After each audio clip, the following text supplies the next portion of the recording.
What's up, GT gang? Welcome back to the channel. If you're new, I'm Mojo, and today it's part 2 of building the 5.7 turned into a 6.1 for the Magnum. So I hope you guys enjoy the video. I'll see you at the end. I forgot about you guys. I'm sorry. Okay, so this is where we're at with the build. Basically what I got going on, I've got this turned around so my TikTok live can watch me. I've got the backing plate bolts threaded in. I'm going to go ahead and torque these. These were 250 inch-pounds. So I've got the torque wrench right here. What's up, guys? This is Saul. You guys know who it is. Actually, probably majority of you don't. It's been a while.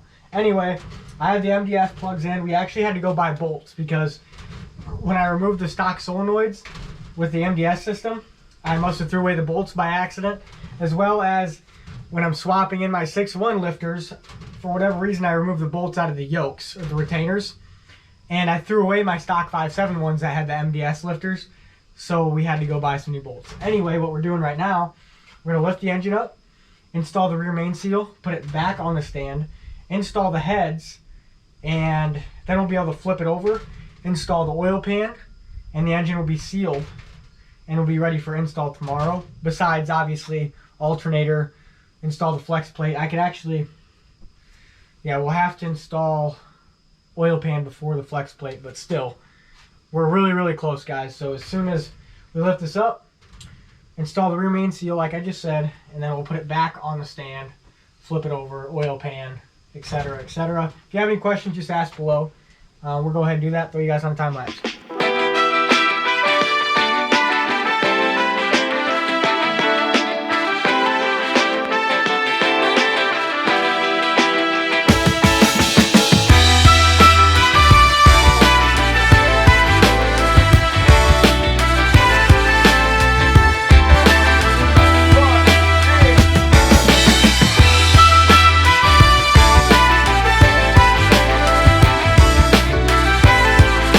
This thing spins over so nicely.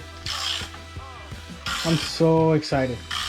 Anyway, I'm at the point where I can install the oil pan gasket. I need to get my pickup tube ready. It is dirty AF. It's sitting in that mess. So, get that all set up.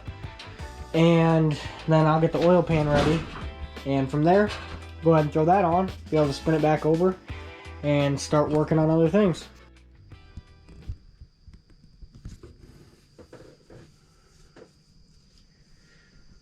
Well, I was gonna install the oil pan,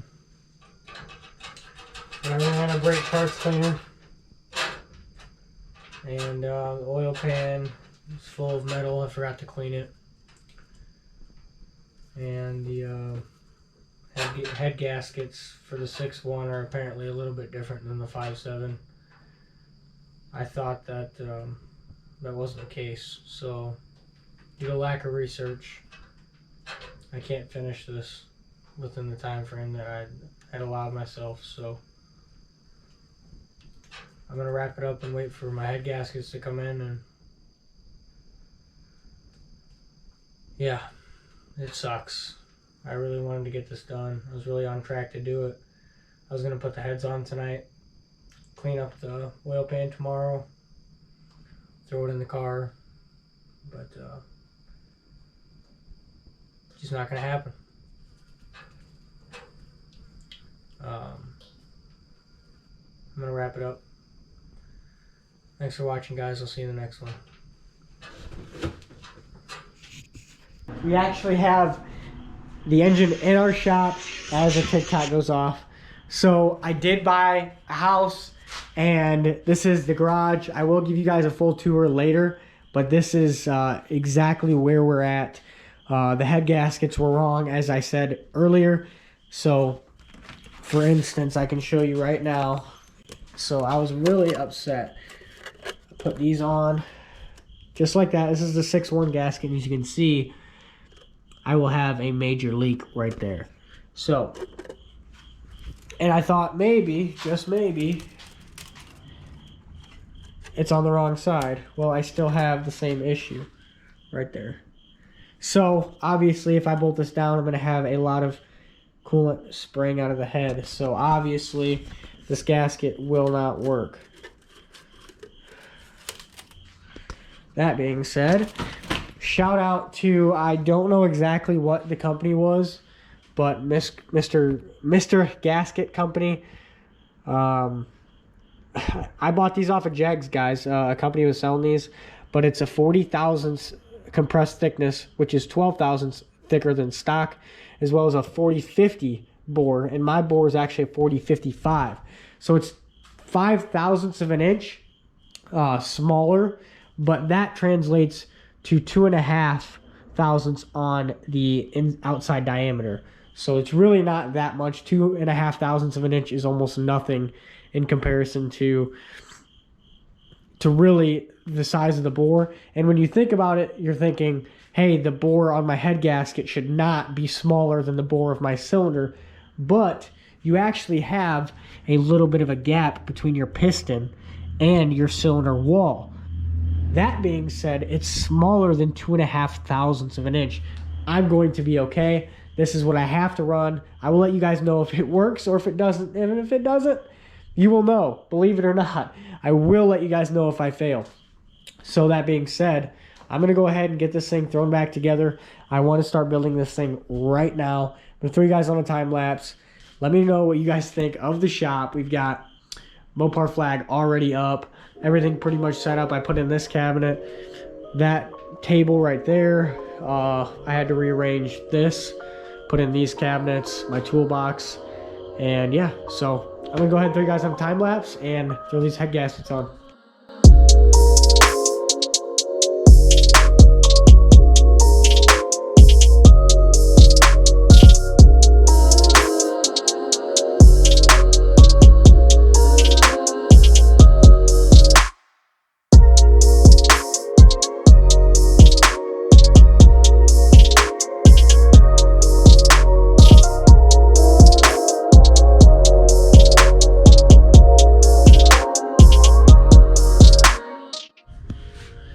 Hey guys, what is up?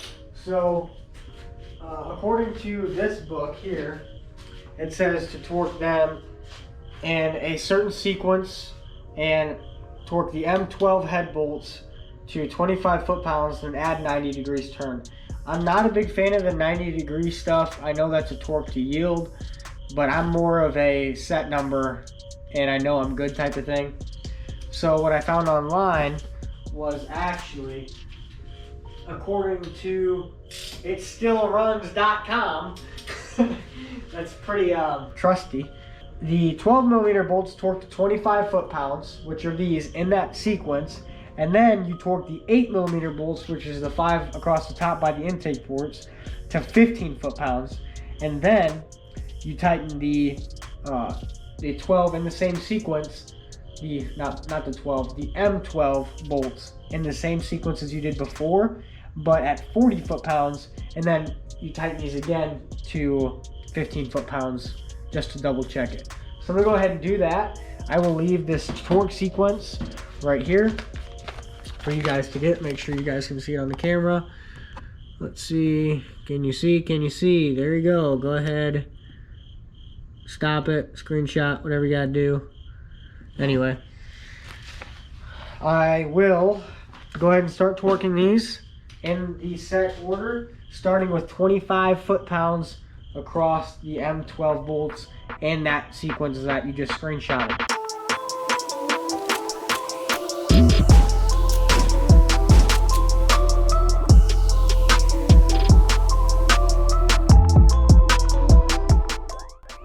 Alright guys, so the exact same sequence on the 12 millimeter bolts will be a 40 foot-pound torque spec, and then we'll go across the top with 15 again.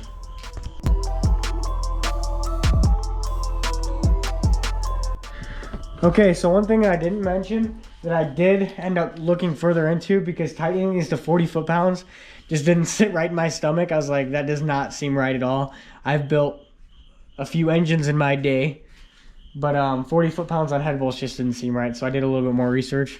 It's the 25, 40, and then you do a 90 degree turn. So that definitely seemed right when I was torquing these. at that 90 degrees, it definitely felt like I was torquing a head bolt. So I would go ahead and do that, and definitely double check your 10 millimeter head bolts on the top at 15 foot-pounds, and then you're ready to do the next one. I'm actually gonna douse using like Croyle or WD-40 just to, get to that first startup. But yeah, other than that, this head's good. I forgot to mention that it's not 15 as the final torque, it's 25 for the top ones. So these are all done for me. I'm gonna go ahead and do the old Croyle or WD-40 trick and go to the other side.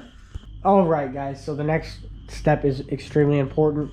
So we're going to flip the engine over. As you can see, it's where I have it, and I have the surface cleaned off of any oils, and I basically, all I did was use some brake clean and on a rag wiped it all down. I have my windage tray right here. So the next step is actually some RTV. We're gonna put RTV where all the gaskets meet.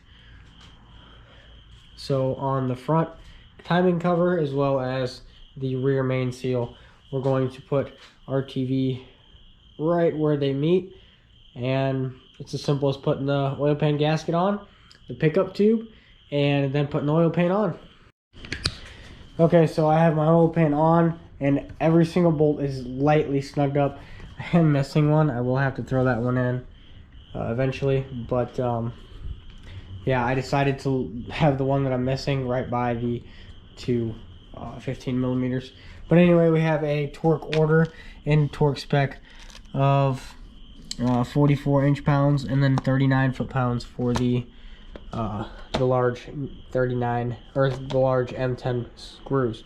So looks like 44 inch-pounds to start off, 39 foot-pounds for the M10, and then when you're done, you torque the M6s to 106 inch-pounds.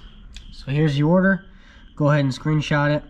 Here is the sequence as well as the torque specs. Go ahead and screenshot that. I'm gonna go ahead and do this and let you guys know when I'm done. Okay, everybody, so we actually have the tensioner on. I just bolted that on.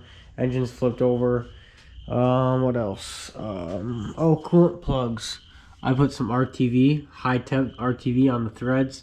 Tighten those up, one on each side. And the oil pressure sensor right here. Also same thing, just a little RTV on the threads, tighten it up. And here we are now. I just cleaned up the push rods that I'm going to be installing. I will be using some Ultra Slick, the red assembly lube, over here on the tip of each. And we'll go ahead and throw them in. Your longer ones will be your exhaust. And you don't want to mix it up because you'll think that these are actually holes for your push rods if you're just not thinking, and it's actually all the way up here. Bing. All right, I'm gonna go ahead and throw those in and let you guys know I'm there. Okay, so I have the intake and exhaust rocker shafts installed. Your longer push rods go in the lower push rod holes. As you can see, every other will be the lower, and then the upper holes for your push rods will actually be the intake. Here, intake rocker shaft right here. You want to make sure that you align your rocker arms with your push rods as you tighten them, and just slowly tighten the bolts in unison so that you don't have an over torquing where there shouldn't be. So I have that done on both sides. You torque these to 16.5 foot-pounds. They actually call for 195 inch-pounds, which translates to 16.5. Luckily, I have a torque wrench that measures half foot-pounds, so I was able to torque those down. Now I'm going to head over to the opposite side, which would be the driver's side, do the exact same thing. And unfortunately, I don't have my valve covers ready, so I think I'm just going to have to lay something over top of my engine, or I can just temporarily lay my valve covers on until I can paint them tomorrow. So that being said, I'm going to go ahead and do that side and let you guys know when I'm done.